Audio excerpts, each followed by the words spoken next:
పొరుగు దేశాలను టార్గెట్ చేసిన అమెరికా అధ్యక్షుడు డొనాల్డ్ ట్రంప్ జాతీయ భద్రత పేరుతో ఆ దేశాలను స్వాధీనం చేసుకునే పనిలో పడ్డారు.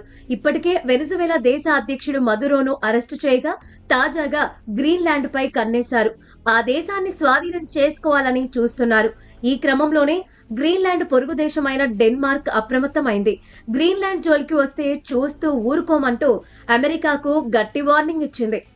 అమెరికా గనుక గ్రీన్లాండ్ లోకి చొరబడితే సైనికులు ముందు కాల్పులు జరపాలని, తర్వాత ప్రశ్నలు అడగాలని డెన్మార్క్ రక్షణ శాఖ స్పష్టం చేసింది. 1952 ఆర్మీ రూల్ ప్రకారం ఉన్నతాధికారుల ఆదేశాల కోసం ఎదురు చూడకుండానే సైనికులు చొరబాటుదారులపై దాడి చేయవచ్చని ఆదేశించింది. ఆ రూల్ ఇంకా అమల్లోనే ఉందని గుర్తు చేసింది. కాగా గ్రీన్లాండ్ అంశంపై అమెరికా అధ్యక్షుడు ట్రంప్ చాలా స్పష్టంగా ఉన్నారని, గ్రీన్లాండ్ను స్వాధీనం చేసుకోవటం అన్నది జాతీయ భద్రతకు సంబంధించిన విషయమని ఇప్పటికే వైట్ హౌస్ వెల్లడించింది. అధ్యక్షుడు ఆయన టీం గ్రీన్లాండ్ను స్వాధీనం చేసుకోవటంపై చర్చలు జరుపుతున్నారని పేర్కొంది.